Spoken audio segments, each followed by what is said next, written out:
Back in 1219, St. Francis of Assisi left Italy in the time of the Crusades with the peaceful intention of meeting Sultan al-Kamil in one of the most important pages of dialogue between Christians and Muslims.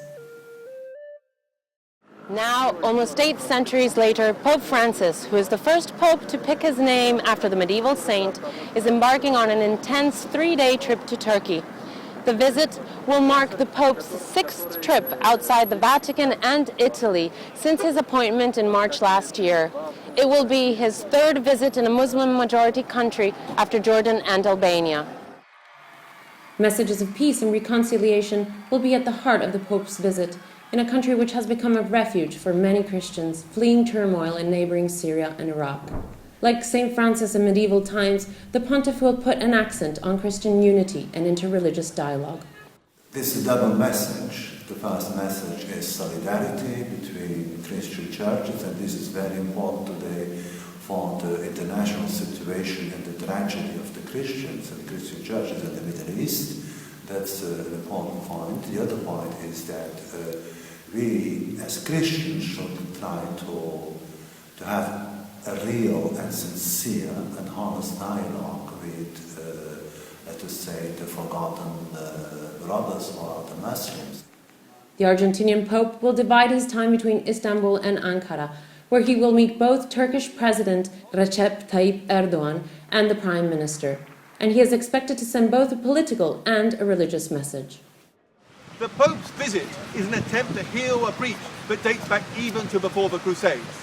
It's a bid to improve relations between the Catholic and Orthodox churches, which split almost a millennium ago in this very building behind me, St. Sophia. But his meetings with Turkey's leaders also highlight his continuing efforts to improve relations with the Muslim world, strained under his predecessor Benedict, who Turkey in particular did not view as a friend. Pope Francis, however, is a very different proposition, as can be seen by the fact that he's the first foreign leader Mr. Erdogan will welcome to his new 1,000-room, $600 million palace.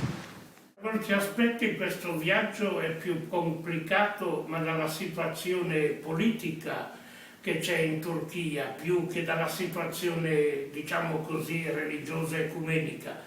A livello ecumenico c'è veramente un viaggio molto importante, perché innanzitutto è il primo viaggio al Patriarcato di Costantinopoli di Papa Francesco, e la novità che ha costituito Papa Francesco anche per gli ortodossi chiede quindi che questo viaggio abbia un particolare significato, un particolare peso.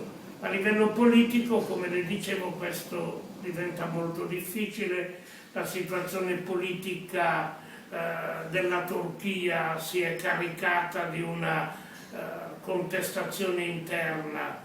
E le spinte sono sempre quelle da un lato che restano poi ambigue a livello internazionale tra un assicurare i diritti di libertà religiosa a tutti, d'altro lato il vedere che posizioni confessionali acquistano rilievo all'interno della società. In Istanbul, the pontiff is scheduled to meet Patriarch Bartholomew I, leader of the Orthodox churches that make up the 2nd largest Christian church family after Roman Catholicism. Pope Francis will also visit St. Sophia and the famous Blue Mosque. Unlike his previous trips abroad, with liturgies and audiences, surrounded by a sea of faithful, Pope Francis will only give 3 public speeches, one being a homily for the Mass he will be celebrating on Saturday in the Catholic Cathedral of the Holy Saint. He is not the first pope to visit Turkey. 3 other popes have done so before him, but all eyes will be watching every gesture and message from the Pope. I think the Holy Father will insist on freedom for the religious communities, freedom they have in Turkey, but also to have their civil rights as communities, not only as persons. That's a very important point, not only for the Catholic communities in Turkey, but also for the Orthodox and the Armenian Apostolic churches there. Particular attention will be given to the Holy Father's meeting with the head of the Diyanet, the Turkish authority for religious affairs, who in September criticized Pope Francis for washing the feet of a Muslim girl during the Easter rites as a symbol of interreligious dialogue. We know very well Pope Francis really working hard for dialogue from the very beginning as a pontificate, 13th of March 2013, and he made also very powerful gestures about Muslim-Christian dialogue, with the Jewish-Christian dialogue. But unfortunately, this time, the president of Diyanet did not really receive the messages very positively. He reacted. Actually, yes, I mean, from this point of view, there could be some tensions. With Pope Francis's improvised style and often off-the-cuff speeches, there could still be more surprises during the Pope's visit to Turkey. Giulia Segreti, Financial Times, Rome.